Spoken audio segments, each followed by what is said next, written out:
Well, doesn't the unusual circumstances of the economy justify giving that kind of support to developments like that? It justifies us to give as much support as we can, but there are limits to that support. There are limits to the government's ability to help without having solvency risk. And of course, that's as finance minister, that's my job. And my judgment is that we need to be very careful about that. You know, we've given a guarantee for the Bank of Butterfield, as you well know, before my time. But I was in full agreement with that at the time it was given. Why is that? The Bermuda economy would have collapsed if Bank of Butterfield had collapsed. That's really simple. That was a no-brainer. I supported the minister at the time, and it was the right thing to do, and it's worked out well. All right. That was. I mean, sorry for interrupting, but it's like 4,000 or 5,000 people or more whose economies have collapsed in Bermuda, who looking forward to projects like Mr Maclean's in terms of getting employment, etc. He claims, and tell me if you disagree, that he's pretty much ready to go, but this bridge loan financing that he needs help with is one of the few things standing in the way. I'm not going to put Mr. Maclean's business out on the street. If he wants to, that's fine. But as minister, the same way I'm not giving you the information about those companies, that hire Bermuda, I'm not going to talk. I can't say what I know about Mr. Maclean's proposals and his financial structure. But I can say this: the government of Bermuda needs to carefully consider assistance to private sector projects, and it cannot give assistance to everybody. We just don't have that capacity.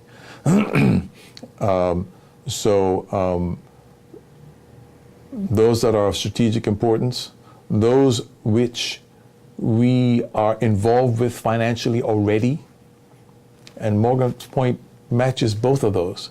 It's a very strategic project, and we're spending millions of dollars up there anyway. So we may as well make sure that those $1 million somehow translate into jobs for Bermudians. And that's the difference. Do you agree that the hotel project in the city can provide up to 600 jobs? Do you believe that figure? I don't know. I don't know about that figure. Certainly, it could be beneficial to Bermuda, but it has to reach, I guess the operative word is could, you know, same way as the Park Hyatt in St. George's. That could have been great, but it never happened. You know, one mustn't get too carried away with what things could be. You have to try to make the best of, to make those things that could be the things that will be and the things that are. And in the Morgan's Point situation, we've got a lot of skin in the game as a government, right? We've got no skin in the game as far as Mr. Maclean's concerned. That's a big difference. Okay. Well, again, the employment possibilities, that's skin in the game in a way, your government. Yeah, sure. But there's a lot of projects a lot of proposals where that can happen. But it doesn't mean that the government has to get involved and guarantee the project just because it's going to create jobs. When you say you bent over backwards for his project, can you briefly bullet point? No. What exactly? No? No. I'm sure I've said more than I really ought to. But the government has bent over backwards to accommodate Mr. Maclean. Do you have any idea when you think his project will begin? No, you need to ask him. Okay. The other thing is, in terms of, I've had a lot of developers, well, one or two developers say that legalizing gaming is going to open up more possibilities for investment. Is that a general thing that you agree with?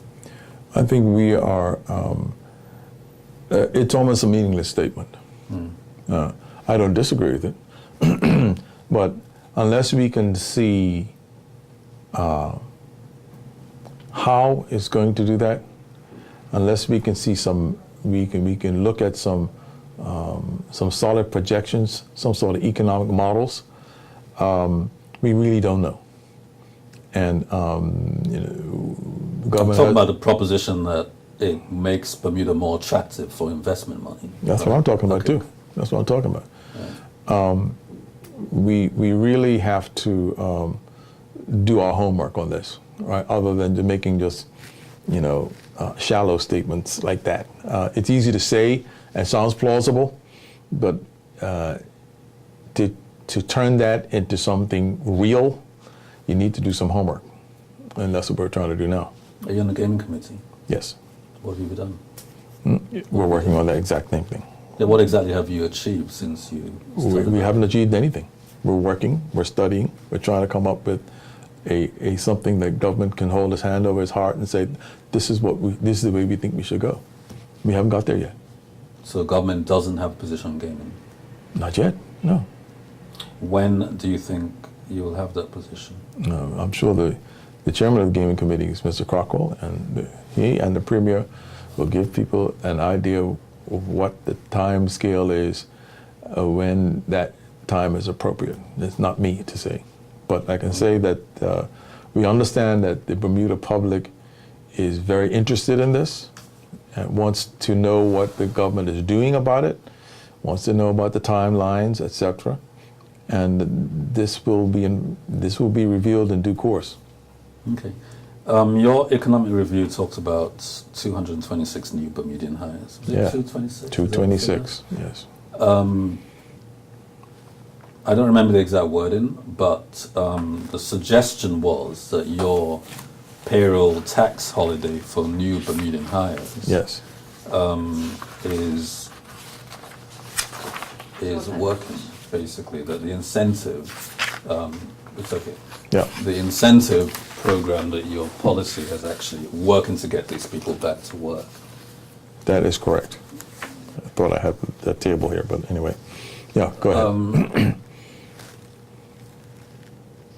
I guess the question is, we would want to talk to some of these employers, and we've already made a request to ask you who are these people who have hired all these people, and you've denied us that. Can you explain to us why we cannot know who these employers are? The information people give government as it relates to taxes and that sort of thing is confidential information. And we certainly would not give you that information because of that reason. I've given you the total number. I've given it to you broken down by sector.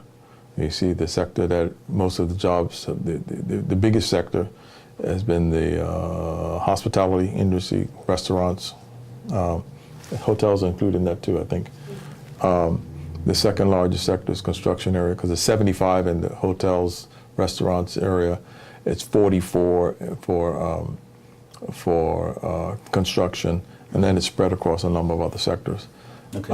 That's the information that I'm giving, and that's all the information I'm giving. So are you saying that those hires occurred because of the payroll tax? That's correct, yes.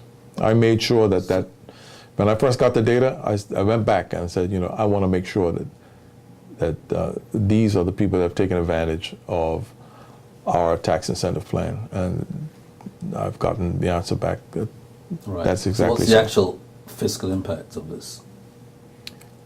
I'm not sure I understand your question. In other words, they get a tax holiday, Yeah, right? But clearly the people who are employed are paying their share of payroll tax. that's correct.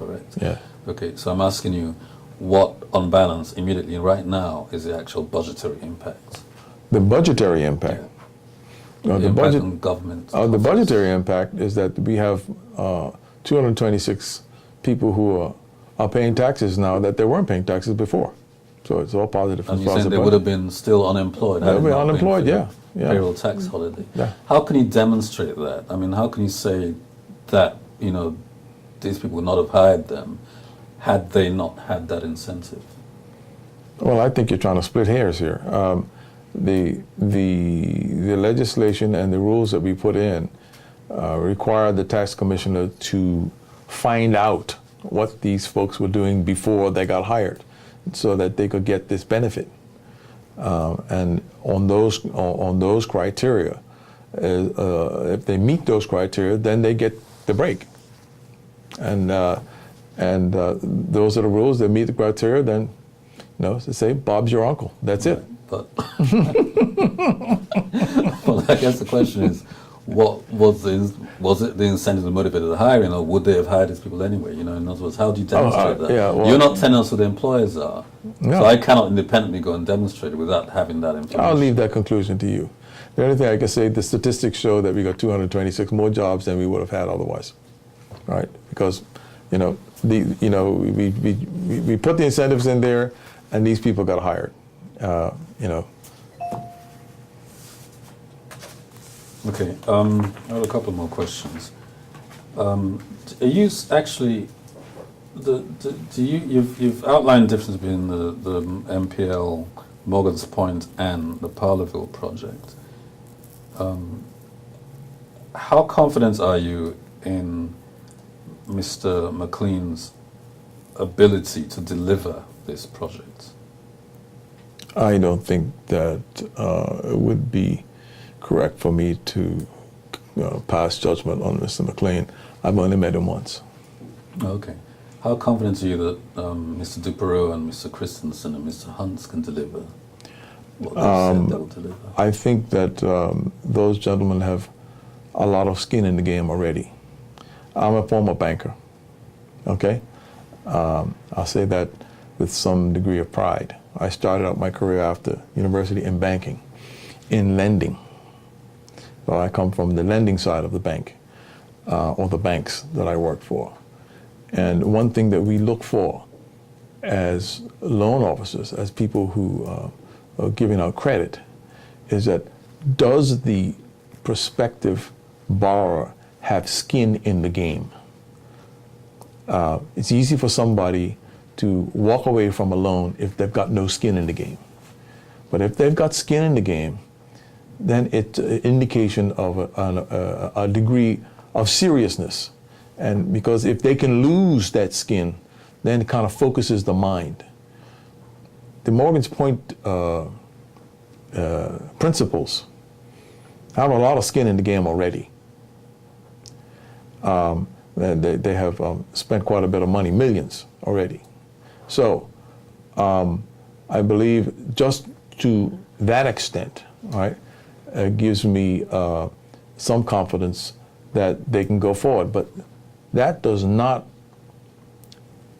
alleviate my responsibility as minister overseeing a possible guarantee.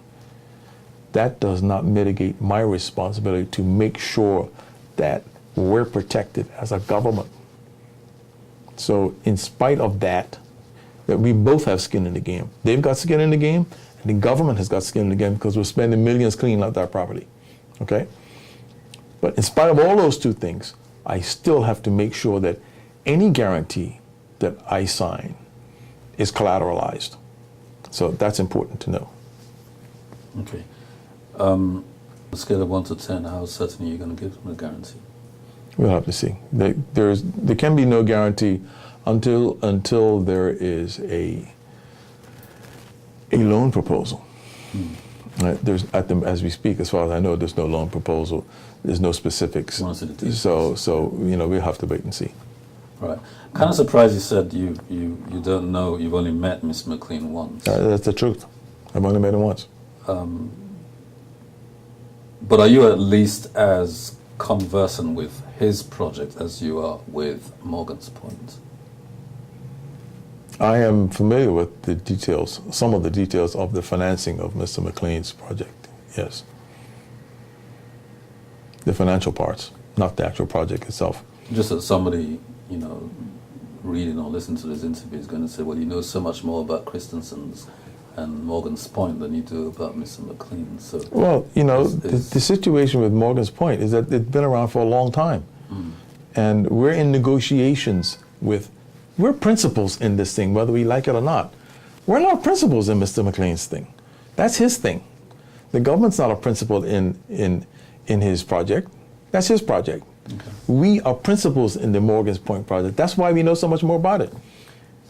The Premier has said that the government is not going to allow Mr Maclean to fail. They want him to succeed. Do you share those sentiments? I don't recall him saying that we're not going to allow him to fail. No, I didn't say we said we want Mr Maclean to succeed. Those were his Of course we want him to succeed. Right, and they're going to do what they can to support him. To say that we're not going to allow him to fail is something that's totally different. Right, I agree. And I don't recall him saying that. And I sure as the heck not going to say that. Now, we're not underwriting Mr. Maclean.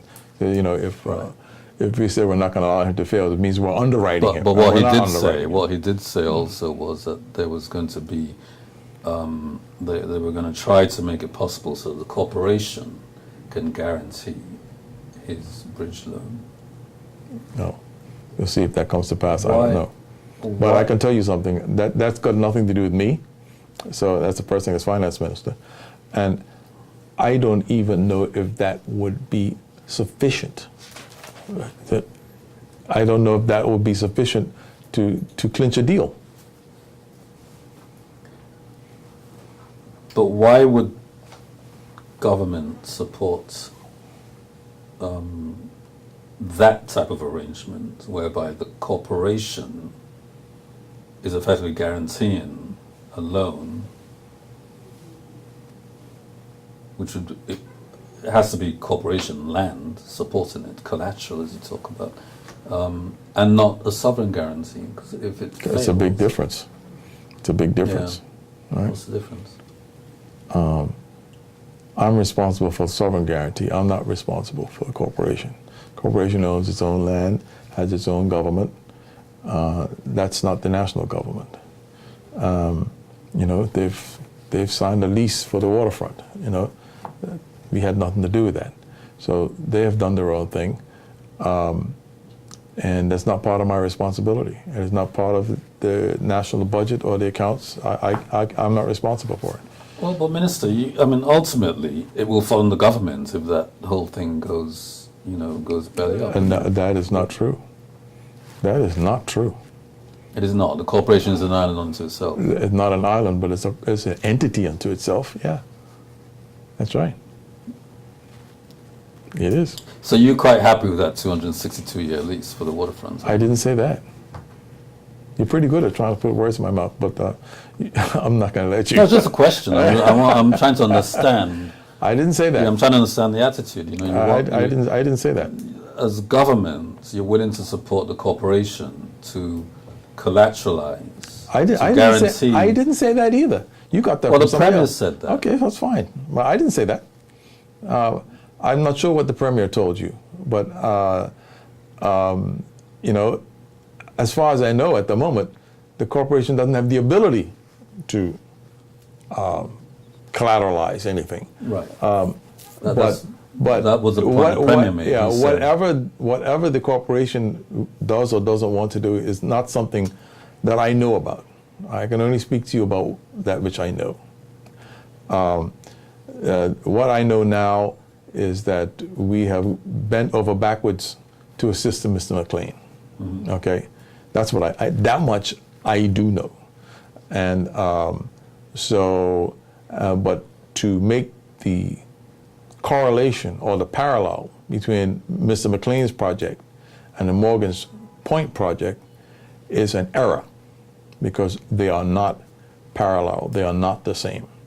Apples and oranges. I understand that point. So the question I'm asking now is, you just trying to establish, the Premier has said that the government, of which you are a part, is looking to make it possible for the corporation to have the ability to give Mr. Maclean a guarantee. But just because... And you're saying you don't know about that? Is that what you're saying? What I'm saying to you is that I don't know whether the corporation is willing to give a guarantee for Mr. Maclean's project, right? That's not something that I know about. It's not my decision. It's corporation's decision. That's what I'm saying.